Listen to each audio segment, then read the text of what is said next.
Hey there, I'm back once again with another video, and today we're going to be looking at album number 2 in the Saxon Discography, and we're looking today at Wheels of Steel, released May 5th, 1980. Genre is heavy metal. Length is 38 minutes and 56 seconds, which is up, I believe, from their previous album.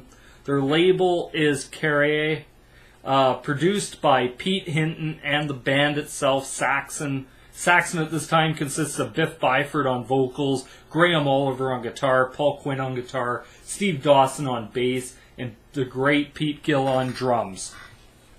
Now, let's get into this. Now, coming off their debut album, which some would say was kind of a little bit of which way to go for Saxon. Now, to be fair, I didn't necessarily talk about this in the last video, that a lot of these bands didn't necessarily get a great debut, and it wasn't just new wave of British heavy metal bands either. It was pretty much metal in general. Like, I know Accept didn't necessarily have a great debut. Def Leppard, to me, didn't necessarily have a great debut album either, but they built upon it, and it's always that thing, if the first album isn't necessarily their best, usually you have to prove it by about the sophomore album, otherwise labels kind of think, yeah, maybe they aren't what we thought they were. But anyway, let's get into this. Starts off with the song Motorcycle Man. I like the motorcycle kind of effects into the opening riff. I like the vocals. I love how the drums are featured pretty much throughout this entire album. This band at this point right now is a very drum-driven and guitar-driven band. I like the solo. I like how Motorcycle Man, the vocals, lead into kind of a mini solo, and I do like Biff singing on this song. Kind of has a punk meets AC/DC kind of feel to it. So on to song number 2, Stand Up and Be Counted. I like the effects used to open the song. I like the vocals, the twin guitars. I like the tempo change into the solo, but kind of the one thing I noticed about the first couple songs, they're very short in general. They're not really terribly long. On to song number 3, 747, Strangers in the Night. It talks about in 1960s how there was this power outage, that these planes were left flying over New York, and how they were forced to land in the dark pretty much at Kennedy Airport.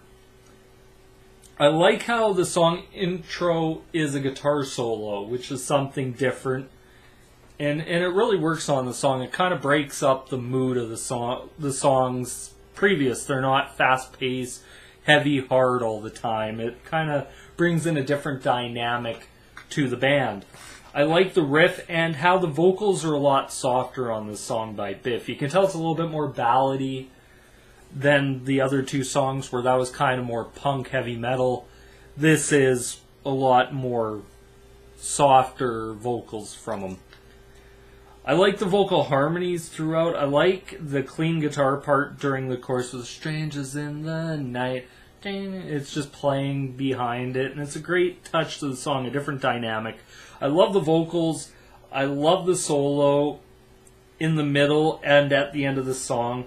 And like I said, I like the dynamics throughout the song.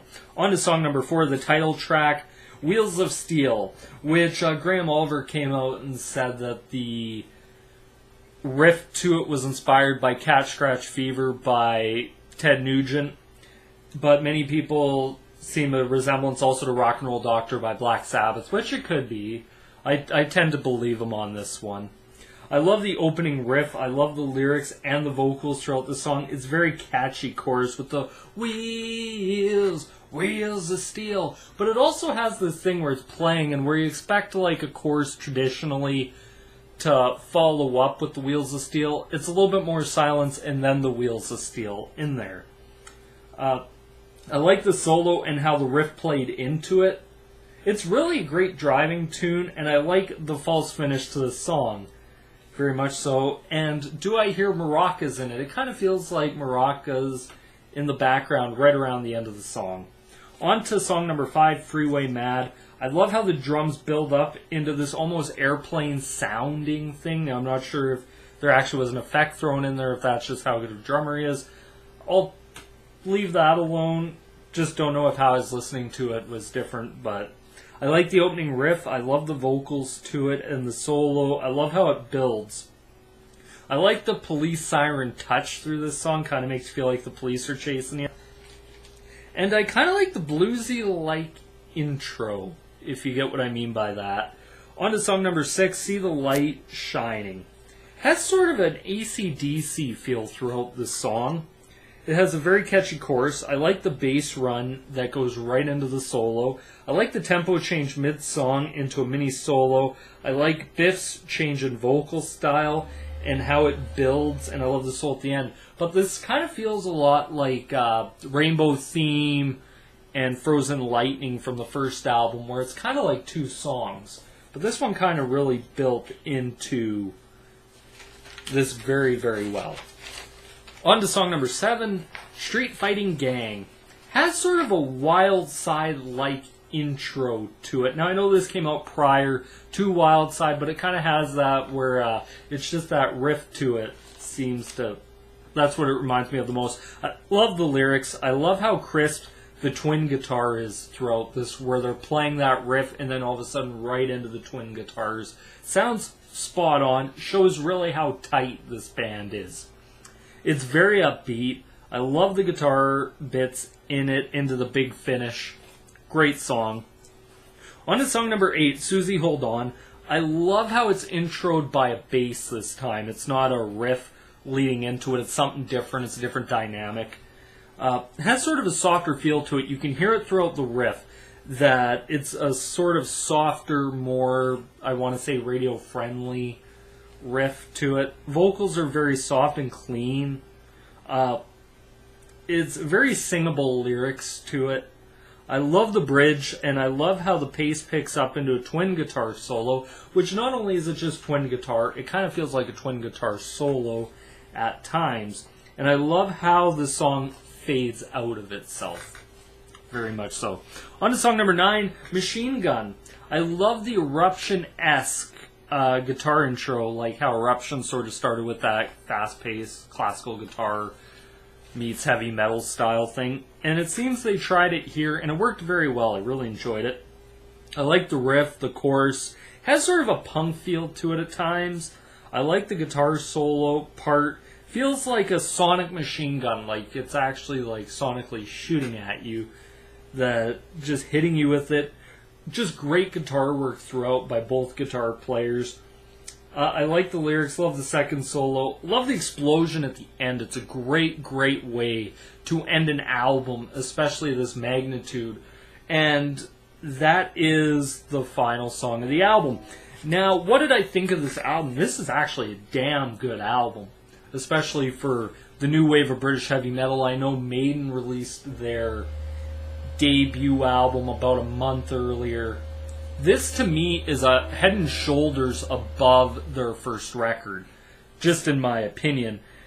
The guitar playing on it, to me, feels better. It feels like it's a more of a direction. They picked a direction and went that way.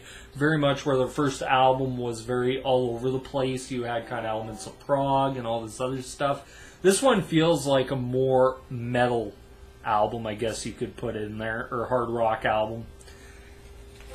And it's really good. It's a great driving record. If you ever go out on a road trip or something and you just want to drive fast or something on a car, motorcycle, this would be one of the perfect albums to put on. Now, this album went number 5 in the UK, which was a big deal for Saxon. It's their highest, I believe, they ever went on the charts anywhere. But this album, to me, was just wow.